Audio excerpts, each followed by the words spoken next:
안녕하세요. 오늘도 사금의 시간 함께 해주셔서 감사합니다. 오늘은 시편 8편입니다. 내용을 함께 살펴보도록 하죠. 이 시는 어떤 상황 가운데 서 있나요? 모든 문제가 해결된 상황 가운데 서 있습니다. 본문에 보시면 2절에 원수들과 보복자들을 잠잠하게 하셨다라고 얘기하고요. 또 주의 영광이 하늘을 덮었다라고 이야기하고 있습니다. 이 시인은 하나님의 선하심과 인자하심에 의지하여 바른 길을 걸어온 사람이죠. 그런데 이젠 하나님의 영광이 하늘을 덮었어요. 주의 뜻대로 세상이 구현된 거죠. 그전엔 뭐가 힘들었어요? 내가 하나님의 편에서 하나님의 길을 걷고 있지만 선하지 않는 사람들, 선하지 않은 기준들이 세상을 장악하고 있기 때문에 여기서 충돌하고 억압받는 것이 힘들었죠. 근데 지금 하나님의 영광이 하늘을 덮었단 말이에요. 세상이 완전히 변했어요. 이 시인에게 모든 문제가 해결된 거죠. 이제 원수들과 보복자들은 잠잠하게 아무 말도 할 수 없는 상황이 된 거예요. 이 시인은 자기가 걸어온 삶의 여정에서 하나님께서 열매 맺게 하신 모든 문제가 해결된 상황 가운데 서 있습니다. 이때 시인이 무엇을 느낍니까? 이때 시인이 하나님의 아름다우심을 느낍니다. 그렇죠? 그냥 상황이 해결돼서 좋다 이게 아니라 이 상황이 해결된 것 속에서 하나님이 정말 아름다우신 분이시구나. 이제 내가 보니까 모든 곳에서 주님의 아름다움이 보인다. 하나님 정말 아름답다 라고 하면서 주의 아름다움을 노래하는 것이 시편의 8편이죠. 여호와여 주의 이름이 온 땅에 어찌 그리 아름다운지요. 이 구절로 시작하고 이 구절로 마무리하죠. 여호와여 9절에서도 주여 주의 이름이 온 땅에 어찌 그리 아름다운지. 온 땅에 내가 보는 그곳에서 이제는 무엇이 보여? 하나님의 아름다우심이 보인다라고 노래하는 것이 시편 8편의 내용입니다. 그럼 어디에서 하나님의 아름다움이 보입니까? 크게 세 부분을 나눠볼 수 있는데, 첫 번째, 하나님께서 내게 행하신 일에서 하나님의 아름다움이 보입니다. 2절에 이야기하시죠. 주의 대조로 말미암아 어린아이들과 젖먹이들의 입으로 권능을 세우시며 이는 원수들과 보복자들을 잠잠하게 하려 하심이라 라고 얘기하죠. 지금 여기서 어린이와 젖먹이는 누구예요? 나도 거기에 포함되죠.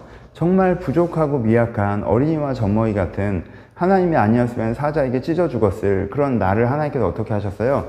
내 인생에 함께, 내 마음에 함께 하셔서 내 중심을 지키시고 내 인생에 함께 하셔서 내 상황에 역사하심을 말미암으로 이 모든 대적들을 물리치시고 나를 통해서 하나님 일들이 일어나게 하신 거예요. 그렇죠?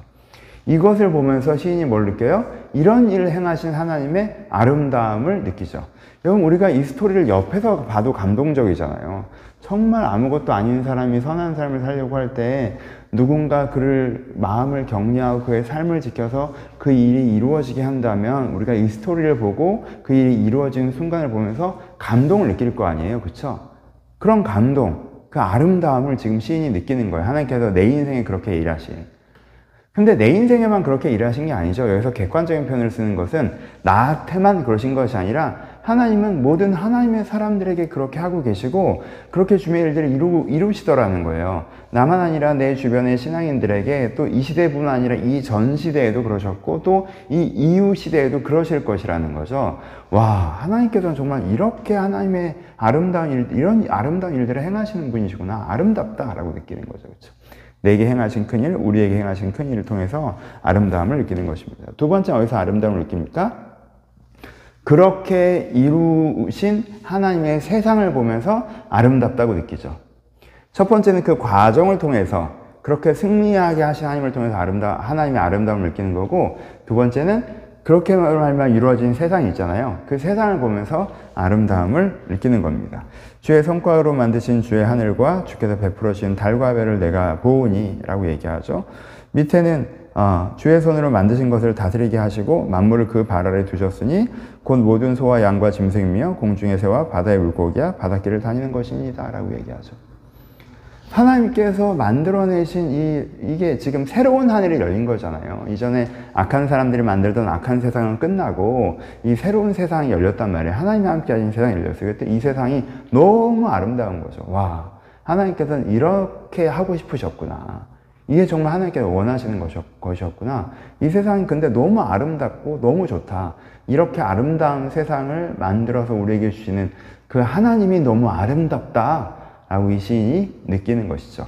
하나님께서 내게 이루어 주신 세상을 통해서 하나님의 아름다움을 보는 것입니다. 세 번째로 시인은 어디서 아름다움을 느낍니까?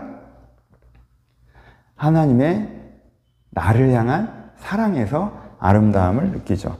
사람이 무엇이간데 주께서 그를 생각하시며 인자가 무엇이간데 주께서 그를 돌보십니까? 그들을 하나님보다 조금 못하게 하시고 영광과 존귀에 관을 씌우셨도다라고 얘기하죠. 이 모든 과정에서 보니까 하나님께서 나에게 행하신 큰 일과 하나님께 나에게 이루어진 아름다운 세상을 볼 때 뭘 느끼는 거예요? 나를 향한 사랑을 느끼는 거죠. 그렇죠? 사람이 무엇이간데 주께서 그를 생각하시며 인자가 무엇이간데 주께서 그를 돌보십니까? 하나님 어떻게 이렇게 나를 생각해 주시고 어떻게 이렇게 나를 돌봐주시죠? 정말 아무것도 아닌 나를 어떻게 이렇게 나를 사랑하시죠? 라고 하는 하나님의 그 사랑의 아름다움을 보는 것이죠. 하나님이 해나가신 일들을 통해서 하나님의 아름다움을 보고 하나님께 이루시는 세상 속에서 하나님의 아름다움을 보고 하나님의 나를 향한 사랑을 통해서 하나님의 아름다움을 보면서 하나님이 정말 아름다운 분이시구나 라고 찬양하는 것이죠. 내가 이 모든 것 속에서 하나님의 주의 이름이 온 땅에서 내가 이 모든 것 속에서 하나님의 아름다움을 봅니다. 하나님 너무 아름다우십니다. 라고 노래하는 것이 8편입니다. 그렇죠? 여러분, 근데 제가 뭐라고 말씀드렸죠? 제가 제일 강조하는 게 뭐예요? 사랑을 강조하면서 강조하는 게. 사랑이 뭐라고 말씀드렸어요? 사랑은 상대방 안에 있는 아름다움을 발견하는 것이다 라고 얘기했죠. 그러니까 이 시인의 노래는 그러니까 사실 어떤 의미가 되는 거예요? 하나님, 내가 당신을 이제는 사랑합니다 라고 노래하는 거죠. 당신이 나의 눈에 너무 아름답고 그래서 내가 당신을 너무 사랑하게 되었습니다 라는 하나님을 향한 사랑의 고백이 8편의 핵심적인 메시지라고 할 수 있습니다.